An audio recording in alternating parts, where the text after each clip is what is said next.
Hello दोस्तों, स्वागत करते हैं आपका आईआरए की डिफेंस सूट के आज की सीरीज में।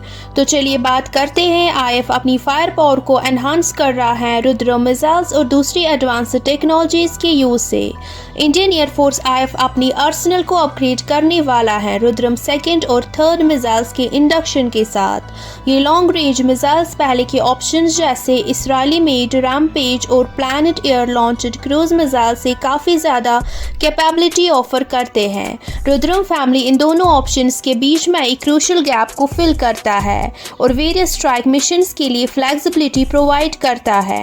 इंडियाज कमिटमेंट सिर्फ रुद्रम मिसाइल्स तक ही नहीं बल्कि इंडिजिनस स्टेल्थ क्रूज मिसाइल्स और हाइपरसोनिक ऑप्शंस जैसे ब्रह्मोस एनजी भी ऐड कर रहा है, जो डिटेरेंस को और भी स्ट्रॉन्ग बनाता है। ये मॉडर्नाइजेशन प्रोग्राम इंडिया की एयर डिटेरेंस को सिग्निफिकेंट एनहांस करेगा और इवॉल्विंग सिक्योरिटी थ्रेट्स को इफेक्टिवली एड्रेस करने में मदद करेगा। बढ़ते हैं एक और खबर की तरफ। आईएएफ के मिग 27 फ्लीट को जल्दी रिटायर करने के पीछे का कारण।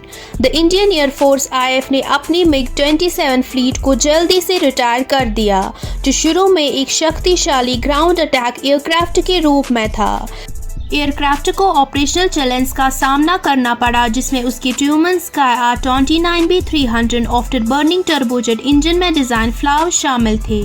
आईएएफ ने प्रपोज किया था कि मिग 27 को AL-31F इंजन से री इंजन करने का, जो Su-30 मार्क 1 में इस्तेमाल होता है, लेकिन ये फाइनेंशियल आउटले बहुत ज़्यादा था। मिग 27 में बिल्ड क्वालिटी में भी कमी थी, जिसमें स्ट्रक्चरल और सिस्टम्स रिलेटेड प्रॉब्लम शामिल थे। लेट 2010 तक आईएएफ ने अपने फ्लीट को मॉडर्नाइज करने पर ज़्यादा ध्यान दिया, जैसे Su-30 मार्क 1 और दूसरी एडवांस्ड फाइटर्स पुरानी एयरक्राफ्ट की लाइफ को एक्सटेंड करने के बजाय।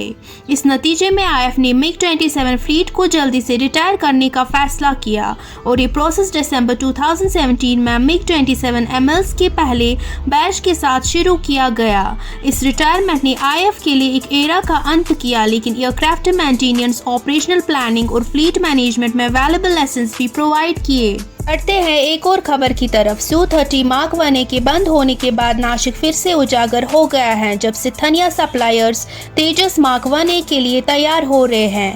नासिक रीजन में इकोनॉमिक रिवाइवल हो रहा है Su-30 मार्क 1 प्रोडक्शन लाइन बंद होने के बाद, जिसकी वजह से कंपोनेंट ऑर्डर्स में कमी आई थी और लगभग 400 लोकल सप्लायर्स बंद हो गए थे। अब नासिक में तीसरा लाइट कॉम्बैट एयरक्राफ्ट LCA तेजस प्रोडक्शन लाइन शुरू हो गया है, जो एक अच्छे भविष्य की नई उम्मीद है। पहला LCA तेजस मार्क 1 इस साल के एंड तक रेडी हो जाएगा। इस प्लांट को स्ट्रैटेजिकली तेजस मार्क 1 प्रोग्राम सपोर्ट करने के लिए रिपर्पस किया गया है, जिसका फुल स्केल प्रोडक्शन 2030 तक शुरू होगा।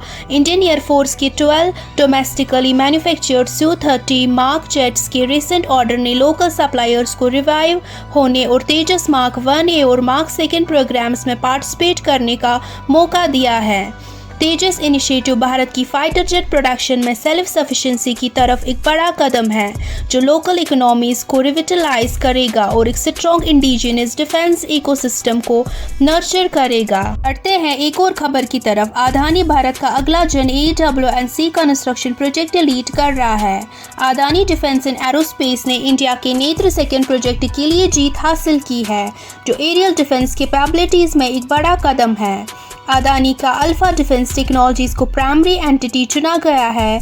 सेंसर्स को इंटीग्रेट और डिलीवर करने के लिए DRDO के साथ मिलकर centre for airborne system CABS ने की सेंसर्स डेवलप किए हैं, जो अब अदानी द्वारा मैन्युफैक्चर किए जाएंगे।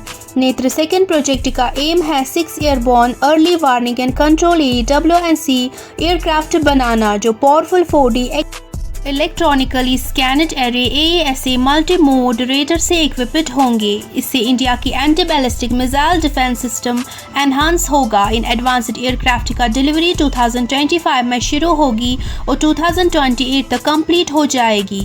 हमारे साथ बने रहने के लिए शुक्रिया। मिलते हैं अगली खबर के साथ अगली वीडियो में।